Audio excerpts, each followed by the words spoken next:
नहीं, अभी तक प्रथम डोज में करीब 18,27,800 कुछ लग चुके हैं और दूसरे सेकंड डोज भी मैं समझता हूं कि 2,78,000 लगाए जा चुके हैं। और हम लोगों ने भी माननीय केंद्रीय स्वास्थ्य मंत्री आदरणीय हर्षवर्धन जी से बातचीत की थी और उनसे निवेदन किया है कि कम से कम हम लोगों को प्रथम डोज में 10 लाख अभी तत्काल उपलब्ध कराया जाए और हम करीब 2,000 जगह हमने वैक्सीनेशन के लिए 2,000 जगह इसकी व्यवस्था सुनिश्चित की है और हम लगातार वैक्सीनेशन के भी दायरे को बढ़ा रहे हैं, जांच के भी दायरे को बढ़ा रहे हैं और संभवतः आज या कल तक वैक्सीन आने की संभावना है और जैसे ही आ जाता है उसको और त्वरित गति में उसको के लाभ से लाभान्वित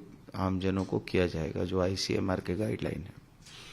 अभी जितना वैक्सीन मौजूद है या जो आने वाला है उसके आ जाने के बाद भी क्या ये पर्याप्त होगा वैक्सीनेशन पूरा करने के लिए?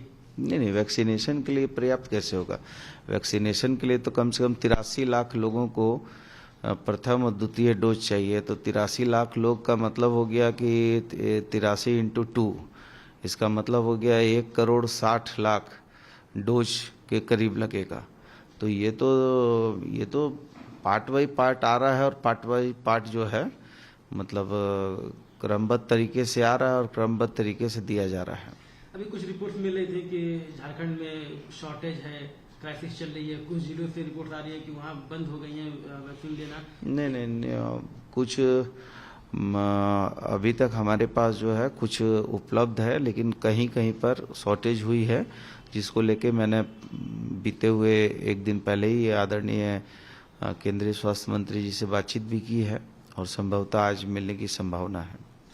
आप हमेशा से एक आरोप लगाते रहे हैं कि झारखंड पर केंद्र सरकार उस तरह से ध्यान नहीं दे रही है जिस तरह से देना चाहिए और यही वजह है कि शॉर्टेज की जो स्थिति है वो उत्पन्न हो रही है। नहीं, निश्चित तौर पर वो तो आप समझ ही सकते हैं कि हर जगह जो है आदरणीय प्रधानमंत्री जी एक ही बात कहते हैं, डबल इंजन की सरकार, डबल इंजन की सरकार। और जब झारखंड में डबल इंजन की सरकार थी तो झारखंड की ऐसी अव्यवस्था थी कि झारखंड जो है सभी मोर्चों पर विफल हो गया। एक भी हमने RT-PCR मशीन लगाने का काम नहीं किया, कोई भी अस्पताल सुव्यवस्थित नहीं हुए। तो अभी भी बंगाल के चुनाव में यही बातचीत हो रही है कि डबल इंजन की सरकार बनाइए, बहुत लाभ होगा।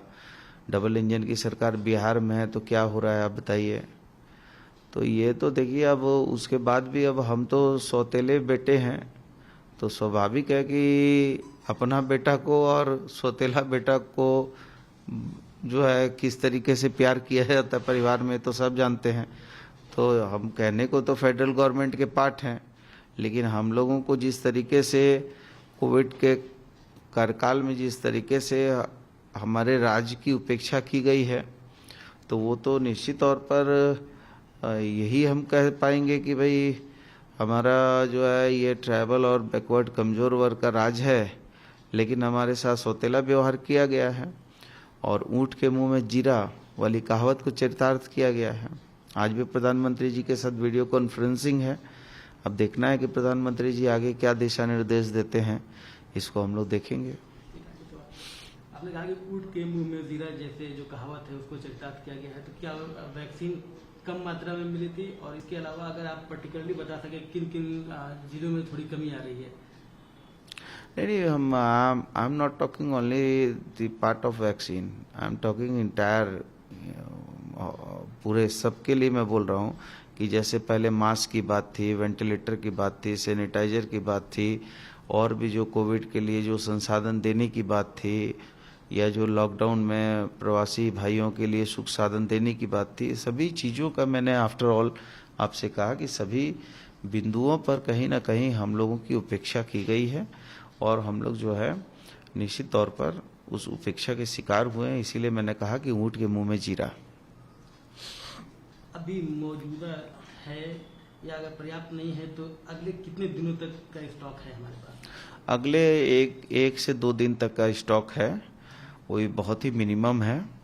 और मैंने पूर्व में भी कहा कि प्रार्थना किया है और संभवतः मैं आशावादी हूँ और ज़रूर केंद्रीय स्वास्थ्य मंत्री अच्छे इंसान हैं, वो ज़रूर हमको जो है इसकी पूर्ति कराएंगे, ऐसा उम्मीद करते हैं।